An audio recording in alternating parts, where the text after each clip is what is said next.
Hi team, Miss Vaughn here to talk to you about what you're going to be doing with the sub today. So last week you were given the list of the prescribed titles and we started breaking down what the prescribed titles are asking of you. Many of you had responded that these are kind of big beefy questions, that they're hard to just answer really clearly.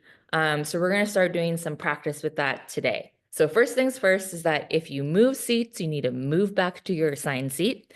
And then the second thing is that you and your group are going to look at the question and you're going to think to yourselves, okay, this is a really big question, so I need to break it down, or we need to break it down into maybe 3 other questions that this prompt is asking us to explore.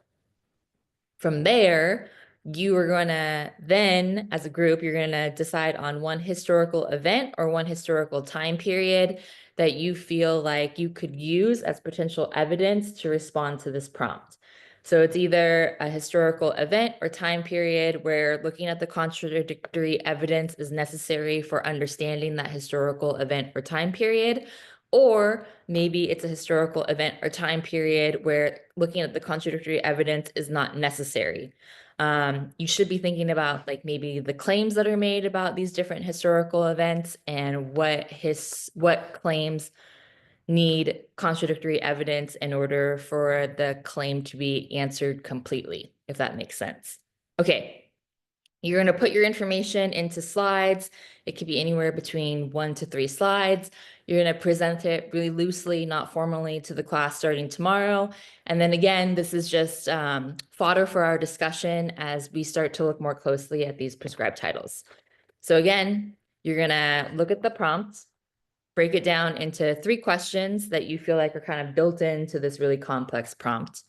You and your group are going to decide on one historical event or time period. And then you're going to document into the slideshow how that historical event or time period connects to this prompt. This is the maybe hardest task of them all. You, as a class, you need to communicate with each other because no 2 groups can do the same historical event or time period. Okay, last thing is that apologies, I have not gotten started grading the exhibition. I've been fully consumed with doing IO stuff, but I plan to get them done by the end of this weekend so that you have a firm position understanding of where you are heading into the end of the school year. And then also, as a reminder, your prescribed title, the practice prescribed title that we write, it's going to be for completion because these questions are really difficult to answer or respond to.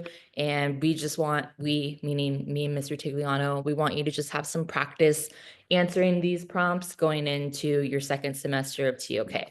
All right, email me if you have any questions. Again, be nice to the sub, be nice to each other, be nice to yourself. Bye-bye.